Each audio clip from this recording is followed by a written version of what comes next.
So, good afternoon everyone. I actually just want to take 10 seconds out of my presentation to say thank you to Li Zhou. I think that was incredible. So proud to be featured in the film, and I think we can all do with a bit of this. So thank you. So I'm Florence, I'm from Hong Kong, and if I were to quickly introduce myself, I'm not sure I can call myself an activist. I'm not sure I can call myself a researcher. I work in Social Ventures Hong Kong, and we focus and we believe in action. We do a lot of work around innovating social change to address urban challenges, and in particular, we have been spending a lot of time thinking about what we would like the future of our cities to look like. And this is the topic that I would like to speak to you more about in the new urban structure. So in this particular aspect, I want to focus on the action, and I would like to hopefully leverage this as the start of a longer term kind of personal journey to discover what this means for me and for the society.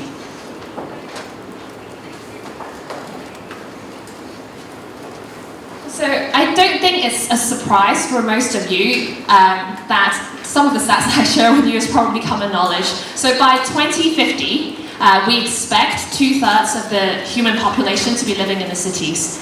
So behind the beautiful nightscape or cityscape that you see here, we're also seeing increasingly difficult and increasingly challenging social conditions. And by that, I don't only mean social, I also mean environmental. And for example, even though cities only take up 3% of the Earth's surfaces, we're actually consuming 3 planets worth of resources. And this is not just the only side from the overconsumption perspective. In our cities, we're also looking at perceptions of greed, perceptions of inequality. And this is by far, it's very far from the original concepts of cities, which, when constructed thousands of years ago, were really meant for surpluses, and were really meant to be surpluses of production, as opposed to the deficits that we now see everywhere. So why are our cities so grim? I think a lot of us could start thinking about why we don't like living in cities, but yet we're all still here. So I think a lot of it has to do with the fact that we expect surpluses and we see deficits.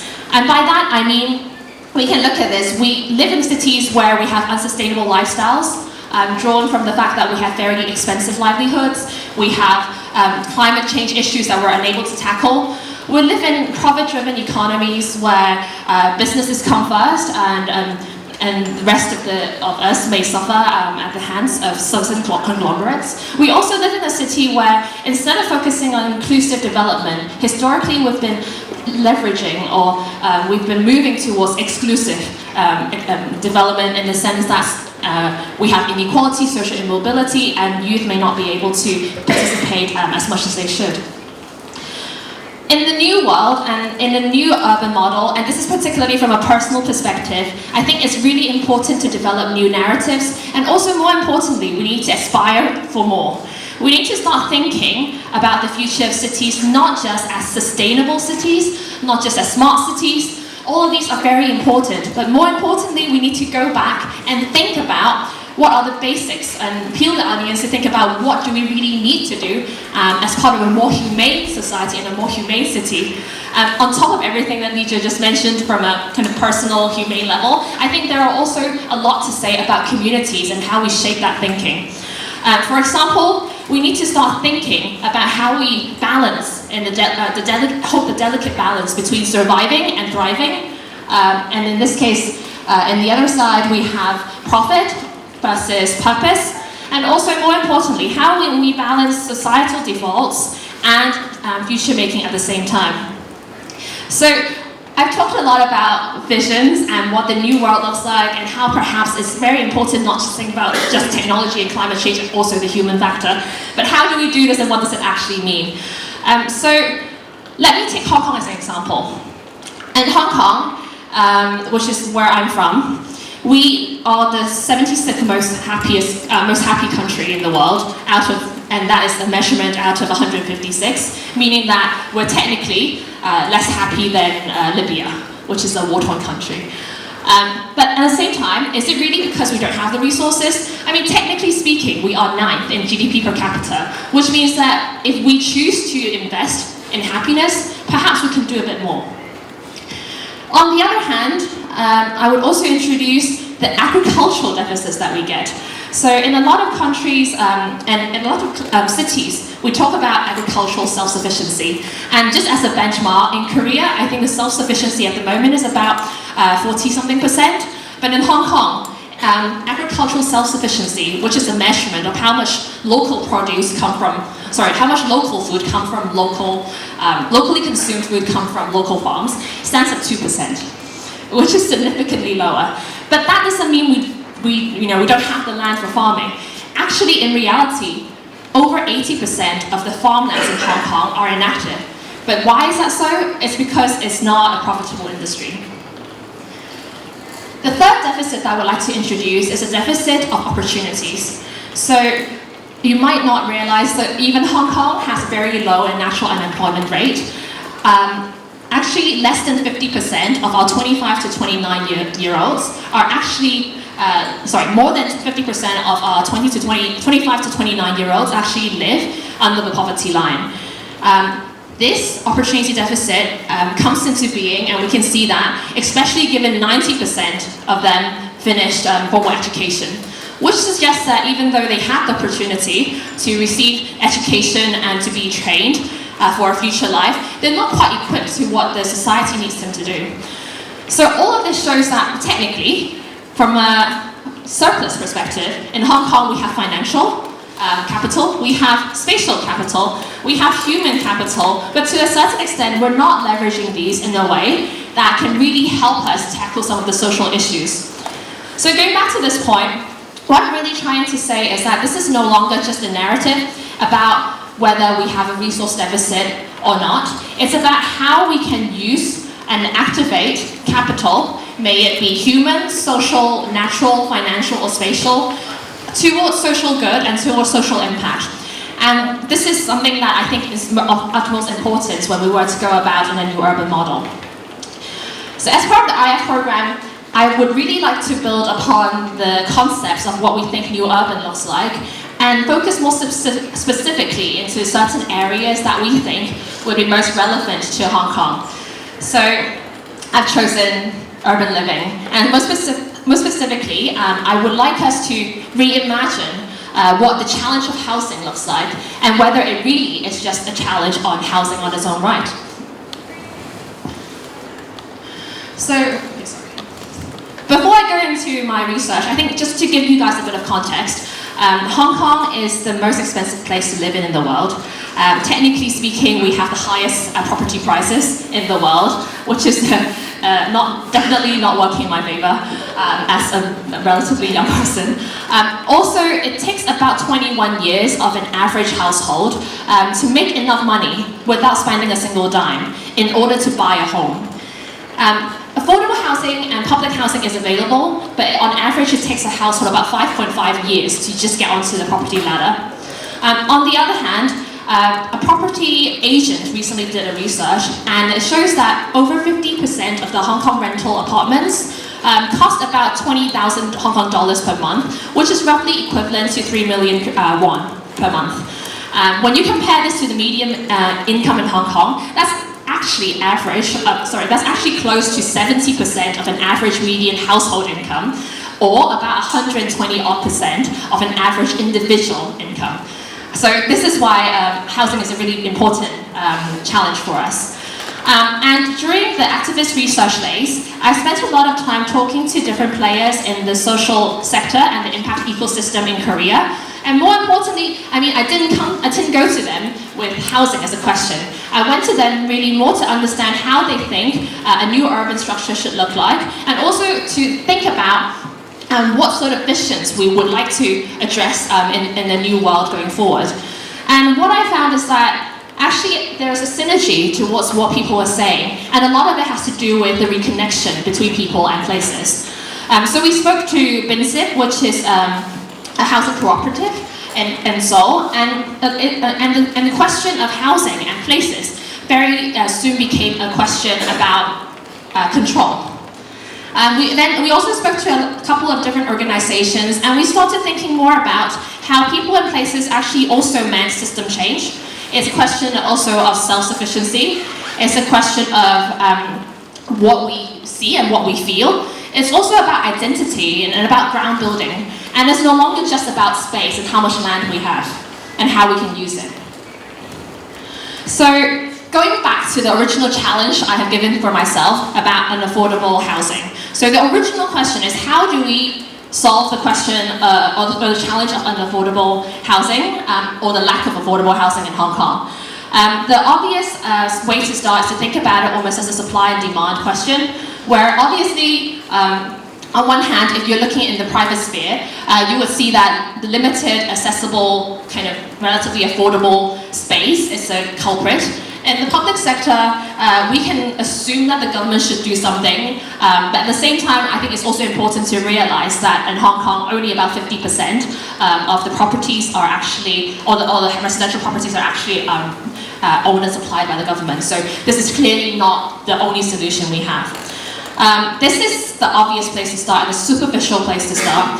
But when we think about kind of unwrapping what's behind, and very much in line with the system thinking approach that we've learned a lot over the past couple of days, we start to think more about, actually, this is also an issue of social immobility. And it's an issue of social immobility that gives rise to challenges that was driven by challenges in employment.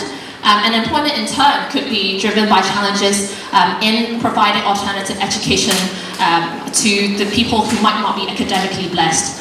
On the other hand, when you look at the limited accessible space, it could also be driven by the fact that we're not using capital or not using our space as efficiently as we can. And it goes back to why that is the case and why perhaps certain property developers will look at hoarding some properties for future value creation as opposed to looking at what they can currently do and what the society needs them to do for it. So with this kind of wider worldview in mind, I think it's becoming very clear that we need to think about this not just as a housing challenge anymore, but more importantly as a wider challenge on why this is the case and how this is coming to being. It's very hard to suggest a single solution. What we've just seen and what I've kind of mapped out in my earlier slide is how this is actually not a single issue. And because of the fact of the complexity of it all and complexity and interconnectivity of it all, it means that we have to look at not one, but a suite of different ways to tackle it. And I think summarizing from my thoughts and all the suggestions that we've heard from people that we've spoken to along the way, I think that it is also about reimagining what is possible and how we can reinvigorate the future of living through 7 new mechanisms. And the 7 new mechanisms being how we can think about new forms of new community platforms, how we can build new mindsets, new ladders to allow people to have those new mindsets and have the financial means to do it, how we can create new learning opportunities as part of a new empowerment solution, how we can look at financing and investments to support these, and how we can better leverage the business sector and create business models other than the public sector driven or private sector driven business models in order to make sense of all of it. And really what we need is not a single solution, it's a constellation of different solutions that could work together, create the synergies and help us reimagine the future of living. This is just the start of a framework that I would very much like to build upon, and I think a lot of the work that we would like to do is to figure out what are the possibilities to take this forward and what actual prototypes we can launch to address this and illustrate the new possibilities of how we can bring this to life. Just to give everyone a couple of examples of potential directions or potential prototypes that we can work on. We can think about investment as a different tool. So at the moment, tenants are the people who are paying a landlord for the space that they live in. But can we think about it more as when tenants can also take a role as an investor? So can we look at real estate investment trusts as a potential way so that when tenants pay their rent, they can also actually be treating it as an investment and get some return out of it. Can we think about this also not just as a way for them to make it easier to pay rent, but also as a way to build or fund empowerment programs and community programs that could in turn increase or help enhance their social capital and to help create a holistic ecosystem that could make housing more than just a housing problem or housing solution. There are also other ways to look at it, more so by leveraging housing as an anchor for other social and human capital development projects. So for example, can we think about using housing as a way so that people don't have to worry about an additional financial burden so that they can have a chance to pursue their dreams. Perhaps in a working holiday style, we don't have to go outside, we can stay in Hong Kong and we can still do that. And we can perhaps build that in so that people who would like to pursue this lifestyle has a supportive way of doing so. And we can also think about perhaps co-living and how we can include farming and the build-up of the agricultural industry also in a model that could leverage housing as an anchor. So these are just 4 very undeveloped initial prototypes of what we could potentially do to tackle this challenge. And what I really want to say also is that this is just the start of a journey and the start of many more to come. So when I came in 9 days ago, I had in hand a vision of New Urban, what changes we would like to see, and certain directions of where we would like to take this from the perspective of Social Ventures Hong Kong as part of where I work. But more importantly, I think as part of this fellowship, I have had the chance to develop more about the new urban living as a single innovation. What I would want to do going forward is to make sure that I would have enough time to further develop this and build this into a proper proposition. And this will only be the first of many more that we would develop in the days to come to illustrate what we really mean and what we can really do with this new urban framework and this new urban mindset.